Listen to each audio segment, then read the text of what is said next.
di luar dari sana permainan pertunjukan sudah begitu memainkan antara teknologi dan sebagainya. Nah, lalu begini pertanyaannya, kenapa kemudian bentuk-bentuk pertunjukan di dunia ini bisa berbeda-beda? Kira-kira kenapa? Kemajuan berpikir kan? Kemudian kita mengatakan bahwa luar negeri lebih maju dari kita? No. Jepang dengan teater Noh-nya hingga sekarang ini masih menjadi satu bentuk pertunjukan yang dipertahankan oleh kerajaan Jepang, oleh orang-orang di Jepang. Kenapa Jepang kemudian menciptakan pertunjukan dengan teater Noh seperti itu? Dan bercerita, teater Noh bercerita tentang dewa, bercerita tentang guru-guru, bercerita tentang kebaikan dengan tarian dan sebagainya. Karena pada waktu itu dia diciptakan untuk menguatkan spiritualitas di masyarakat, supaya masyarakat memiliki bangunan religi yang kuat, sehingga dia mampu dekat dengan kekaisaran, dekat dengan pemerintahan yang ada di Jepang, sehingga mereka bisa digerakkan untuk membangun sebuah bangsa. Karena spirit itu menjadi hal penting bagi sebuah bangsa. Nah, atas kepentingan itu kemudian teater Noh ini muncul. Itu ketika kita bicara teater Noh di Jepang. Kemudian kalau kita ngomongin wayang wong itu muncul karena apa? Karena pada waktu itu kehidupan kita sebelum menjadi sebuah negara Republik Indonesia ini adalah kehidupan kerajaan-kerajaan, di mana agama yang berkembang saat itu adalah agama Hindu. Cerita yang paling banyak itu yang muncul adalah cerita-cerita tentang Ramayana, Mahabharata. Nah, cerita itu kemudian dikemas menjadi sebuah pertunjukan klasik, pertunjukan yang ditonton oleh raja, yaitu menjadi sebuah pertunjukan wayang wong. Nah, untuk ngomongin apa? Untuk memelihara apa? Memelihara bagaimana kitab Ramayana ini bisa tersebar ke kalangan masyarakat. Pelajaran-pelajaran yang ada di wayang itu bisa tersebar di masyarakat. Ada juga ketoprak yang ngomongin tentang istana sentris. Kenapa ketoprak muncul dan dijadikan di rakyat? Supaya rakyat bisa mengetahui sejarah-sejarah kerajaan. Sehingga apa? Kedekatan masyarakat dengan kerajaan semakin dekat. Sehingga kepercayaan masyarakat dengan kerajaan semakin dekat. Muncullah bentuk ketoprak.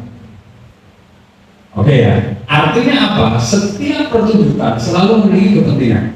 Kalau kita lihat yang terakhir tadi, pertunjukan ini musikal, kita bicara tentang pertunjukan Aladdin musikal, apa dibikin begitu mewah luar biasa. Ciri khas daripada Barat adalah kemajuan teknologi. Pemikiran kemajuan teknologi menjadi cermin bagaimana sebuah bangsa ini besar. Citra ini dimainkan oleh Barat dengan pertunjukan yang luar biasa, supaya apa? Supaya pertunjukan ini menjadi mahal, eksklusif, dan orang yang menonton adalah orang yang punya duit. Akhirnya muncul citra itu. Akhirnya kesenian di Barat menjadi sebuah kesenian industri yang bisa kemudian ditonton oleh banyak orang dan menjadi bisnis, menjadi kehidupan para seniman. Karena di sana bagaimana setiap potensi ini bisa menjadi sebuah hasil dari sebuah kehidupan. Nah, akhirnya pertunjukan itu digarap sedemikian rapi yang setiap hari mereka melakukan itu. Mereka belajar menyanyi, mereka belajar acting, ada sekolahnya, sekolah artistik sendiri, sekolah acting sendiri, jurusan dekorasi sendiri, jurusan untuk ngomongin kostum sendiri. Jadi benar-benar mereka sudah memiliki fakultas-fakultas masing-masing bagaimana arahnya ke kepentingan industri. Nah, sebuah pertunjukan selalu punya kepentingan. Dan siapakah itu aktor? Makanya kemudian ketika kita bicara, aktor itu apa? Apakah hanya kemudian aktor itu berbicara tentang acting saja? Seberapa pentingnya aktor di dalam sebuah teater?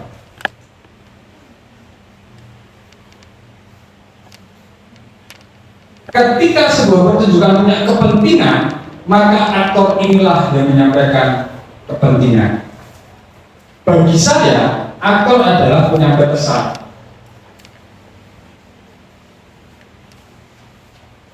Pesan itu ada di dalam diri aktor. Misalnya kita ngomongin tragedi, kenapa tragedi actingnya? Oi, gimana? Jadi gerok kan? Akhirnya kita sering nggak teman-teman lihat pertunjukan yang ngomong gimana itu Pak? Hei, apakah kalian melihat itu? Terang sekali. Ya kan, dibuat-buat begitu. Nah, itu adalah acting puitis, acting pada waktu tragedi. Kenapa kemudian dibikin sepuitis itu, semendayu-dayu itu? Karena dia ingin menyampaikan sebuah efek, di mana efek yang indah, efek yang dibuat-buat, bahkan actingnya pun berjalan begitu. Begitu. Nah, beda kemudian ketika kita masuk ke dalam ruangnya yang sangat realis. Hei, di mana itu? Hei, di mana itu? Biasa, natural.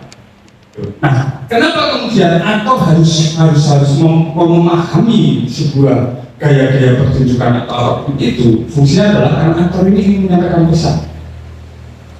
Nah, artinya aktor harus memahami bahwa setiap pertunjukan selalu punya kepentingan. Ingat itu, setiap pertunjukan memiliki kepentingan, apapun kepentingannya. Sekarang saya mau tanya,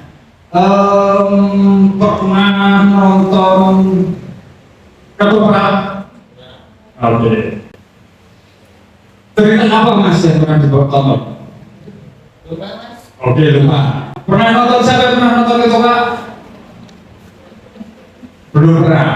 Pernah nonton? Oke, dia ya kan.